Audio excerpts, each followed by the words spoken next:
తెలంగాణలో ప్రసిద్ధ పుణ్యక్షేత్రం యాదగిరిగుట్ట శ్రీ లక్ష్మీ నరసింహస్వామి దేవస్థానం కొండపై దుకాణాల వ్యవహారం ప్రస్తుతం వివాదాస్పదంగా మారింది. దుకాణాలకు టెండర్ నిర్వహించే ప్రతిపాదనపై స్థానిక వ్యాపారులు తీవ్ర ఆందోళన వ్యక్తం చేస్తున్నారు. కొండపై ప్రస్తుతం ఉన్న 10 దుకాణాలే పేద మధ్యతరగతి కుటుంబాల జీవనాధారంగా ఉన్నాయని వ్యాపారులు తెలిపారు. ఈ దుకాణాలపై ఆధారపడి 114 మంది దుకాణదారులతో పాటు ప్రత్యక్షంగా పరోక్షంగా సుమారు 500 కుటుంబాలు ఉపాధి పొందుతున్నాయని వారు వివరించారు. ఇలాంటి పరిస్థితుల్లో టెండర్ విధానం అమలు చేస్తే వారి జీవనోపాధి సంక్షోభంలో పడే ప్రమాదం ఉందని ఆవేదన వ్యక్తం చేస్తున్నారు. టెండర్ నిర్వహిస్తే అది ప్రస్తుతం ఉన్న 10 దుకాణాలకైనా లేక 114 దుకాణాలకా అనే అంశంపై స్పష్టతనివ్వాలని వ్యాపారులు డిమాండ్ చేస్తున్నారు. కేవలం 10 దుకాణాలకే టెండర్ నిర్వహిస్తే అవి డబ్బున్న కార్పొరేట్ వ్యాపారుల చేతుల్లోకి వెళ్లే అవకాశం ఎక్కువగా ఉంటుందని వారు పేర్కొంటున్నారు. అలా జరిగితే స్థానిక నిరుద్యోగులు, చిన్న వ్యాపారులు అవకాశాన్ని కోల్పోయి జీవనోపాధి లేకుండా పోతారని ఆందోళన వ్యక్తం చేస్తున్నారు.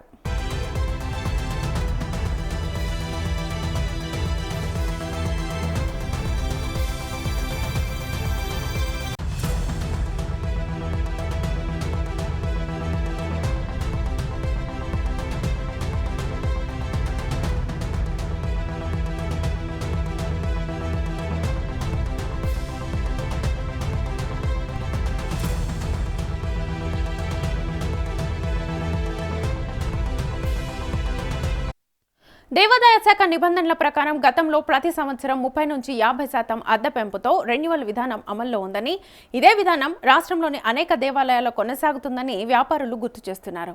ఉమ్మడి ఆంధ్రప్రదేశ్ కాలం నుంచే ఈ విధానం అమల్లో ఉందని వారు చెబుతున్నారు. కాబట్టి ప్రస్తుతం కూడా అదే విధంగా అద్దె పెంచి దుకాణాలను రెన్యువల్ చేయాలని వారు కోరుతున్నారు.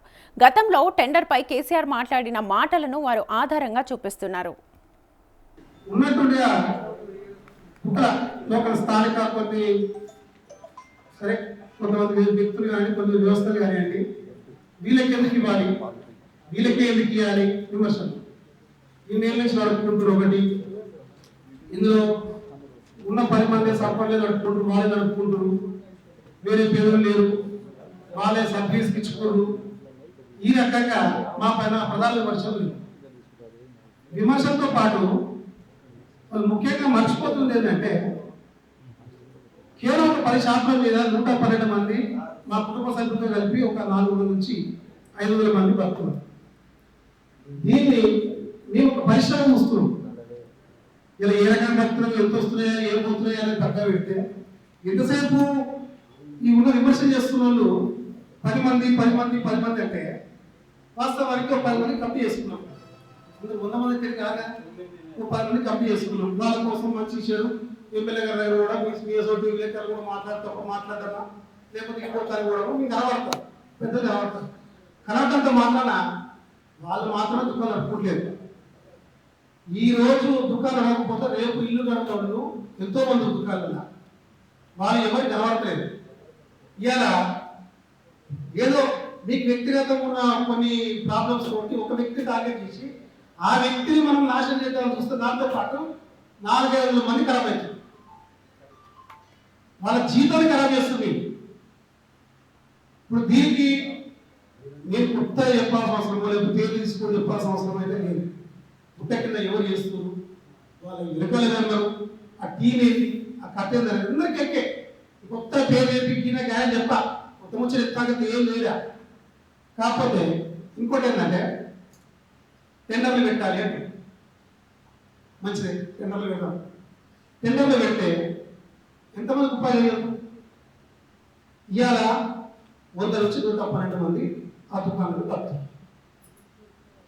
నువ్వు వ్యక్తిగా వ్యవస్థగా నువ్వు టెండర్లు పెట్టాలనుకోండి, ఆ 112 మంది తింపి ఎంతమందికి ఉపాధి అయ్యేందుకు అవకాశం ఏముందా? ఇంత అనాలోచితమైన నిర్ణయానికి కారణం నీ ఆవేశమా, లేకపోతే నీ పర్సనల్? నువ్వు చెయ్యి, వీళ్ళకు ఉపాధి అందించినావు, వీళ్ళతో పాటు స్థానికులు నిరుపేదలతో మందులు వాళ్ళకు కూడా కలిపేదని చెప్పు. ఇవాళ సురక్ష వచ్చి 200 మంది కొత్తలు పనిచేస్తుంది, అదొక ఉపాధి వ్యవస్థ. ఇంకో ఉపాధి కలిపి మా అన్న మంది వాళ్ళు పెట్టాలి, మాకు పెట్టు వాళ్ళకు పెట్టు. ఒకరిని ఖరాబ్ చేసి ఇంకోని బాగుపడేయాలని ఈ ఆలోచన మీకు ఎందుకు? 60 ఏళ్ళ నుంచి 50 నుంచి వాళ్ళే బతుకులను ప్రజలు చేస్తున్నారు. ఒకటి గుర్తుపెట్టుకోవాల్సిన విషయం అంటే 112 దుకాణాలు 60 ఏళ్ళ కింద ఒకేసారి ఉంటాయి. ఒక్కొక్కటి నేళ్ళల్లో అన్ని దుకాణాలు తయారై ప్రతి ఒక్కరు నేలే లేరు. ఇవాళ నువ్వు కేవలం పూచిగా నలుగురిని 5 చూపించి వీళ్ళే తింటున్నారు, వీళ్ళే బతుకులు, వీళ్ళే మంచుకున్నారు అంటారు కదా. ఒక్కసారి 112 మంది పేర్లు తీసుకొని వాళ్ళందరూ వాళ్ళ స్థితిగతులు ఏంటి, వాళ్ళు ఎట్లా బతుకులు, ఒక్క పరిస్థితి ఏంటి, భర్త చచ్చిపోయి బాధపడుతున్నారు, కొడుకు చచ్చిపోయి బాధపడుతున్నారు, దీని మీదనే ఇది లేకపోతే రేపు పరిస్థితి ఎంతమంది ఒక్కసారి ఆలోచన చేయండి. దుకాణాలు కేటాయిస్తామని ముఖ్యమంత్రి కేసీఆర్ స్పష్టం చేశారు. ఇదే సమయంలో తెలంగాణలోని అన్ని జిల్లాల నుంచి యాదాద్రికి అనుసంధానం చేసే రోడ్లు నిర్మించాలని నిర్ణయించారు.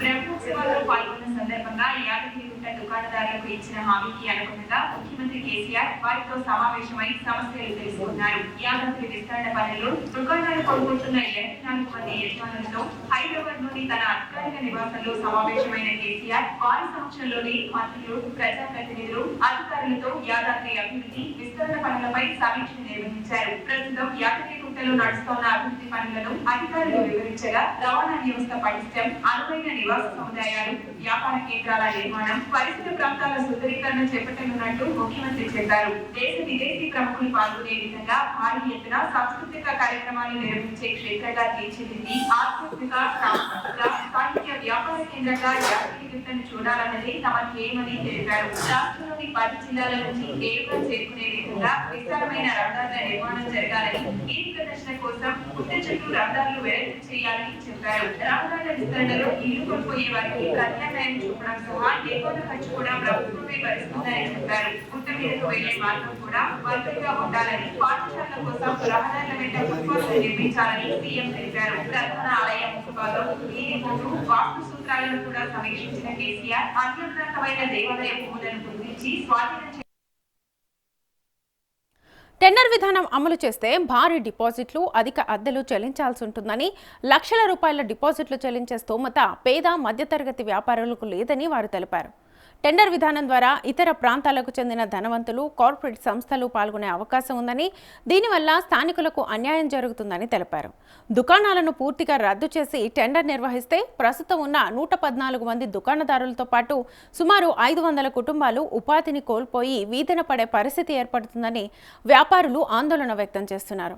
అలాంటి పరిస్థితి వస్తే బాధ్యత ఎవరు వహిస్తారని వారు ప్రశ్నిస్తున్నారు.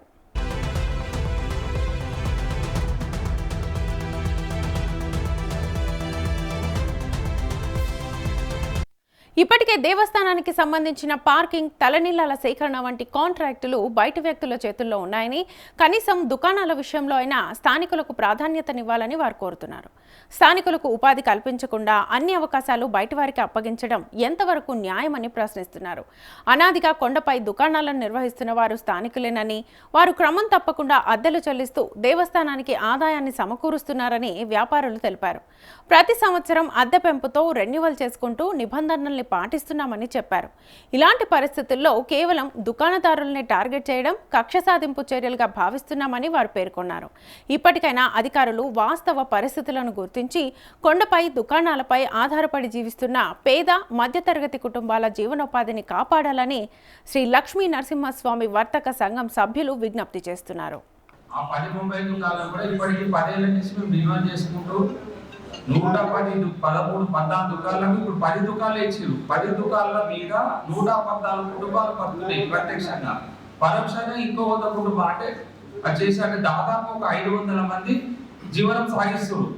ఇలా షాపుల మీదనే బతికి నెలకు ఇంత మంది బతుకుంటే కొందరు కావాలని గుట్ట మీద టెండర్ పెట్టాలి, కోర్టులు వస్తాయి అనే ఉద్దేశంతో ఇవి టెండర్లు పెట్టాలంటే టెండర్ ఎట్లా పెడతారు? 113 దుకాణాలు 10 దుకాణాలు ఉన్నాయి.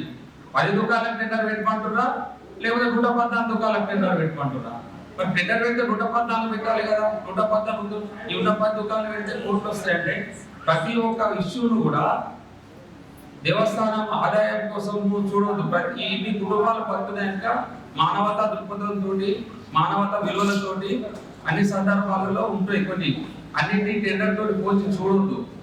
ఈ మా వర్తక సంఘం 10 దుకాణాలు కాకుండా మిగతా టెండర్ అవుతున్నాయి. సెల్ ఫోన్ అనుకోండి, చెప్పుల స్టాండ్ అనుకోండి, లిపికల కాంట్రాక్ట్ అనుకోండి, దీపాంతర కాంట్రాక్ట్ అనుకోండి, ఈ కింద పార్కింగ్ ఇవన్నీ కూడా టెండర్లు అవుతున్నాయి. అవి టెండర్లు అయి కోట్లు పోతున్నాయి, లక్షలు పోతున్నాయి. అంటే ఎవరండి కోట్లు లక్షలు పోతే అవి ఎవరు పడుతున్నారు? 23 నుంచి 26 వరకు కూడా అంటే 8 లక్షల మీద మనం 50% చేసాం విత్ జిఎస్టీ. అంటే మనకు ఒకటేసారి 68% పెరిగినట్టు లెక్క, 68% పెరిగినట్టు. అంటే ఇక్కడ కిరాయి ఇంపార్టెంట్ కాదు, కానీ వీళ్ళందరూ జీవనోపాధి. దుకాణాలు ఎక్కువ ఉంటే వ్యాపారం ఎక్కువైంది, దుకాణాలు తక్కువ ఉంటే వ్యాపారం తక్కువైంది. అది వాస్తవం. అయితే ఇంకొక మాట ఏంటంటే, వాస్తవంగా దుకాణాలు 114 దుకాణాలు 112 దుకాణాలు ఎందుకు ఉన్నాయి అంటే, అప్పుడు కొండపైననే ఉన్నది, కొండపైన కళ్యాణ కట్ట ఉన్నది, కొండపైన 400 రూములు ఉన్నాయి, వసతి చేయడానికి అవకాశం ఉంది, సత్యనారాయణ వ్రతాలు ఉన్నాయి, అన్ని రకాల వసతులు కొండపైన ఉన్నాయి. కాబట్టి ఈ 114 దుకాణాలు నడిచినాయి. మేము కూడా ఆలోచించింది అంటే, ఇప్పుడు ఇవన్నీ లేవు, అన్ని కింద ఉన్నాయి. కింద కూడా మాకు కావాలని అడిగినాం. కింద కూడా మీరు ఏదైతే గుండం పెట్టిందో అక్కడనే కొబ్బరికాయ దుకాణం ఇవ్వండి, సత్యనారాయణ పలకాల దుకాణం, మాకు ఎక్కడెక్కడైతే దుకాణాలు ఉన్నాయో అక్కడక్కడ మాకు ఇవ్వండి అడిగినాం. అడిగితే మీ కింద ఇచ్చే వచ్చే పైన కాబట్టి మీరు పైన ఇస్తాం, కొండపైన మీరు అడిగిన కాబట్టి కొండపైన ఇస్తామని మమ్మల్ని రిపీట్ చేయడం జరిగింది.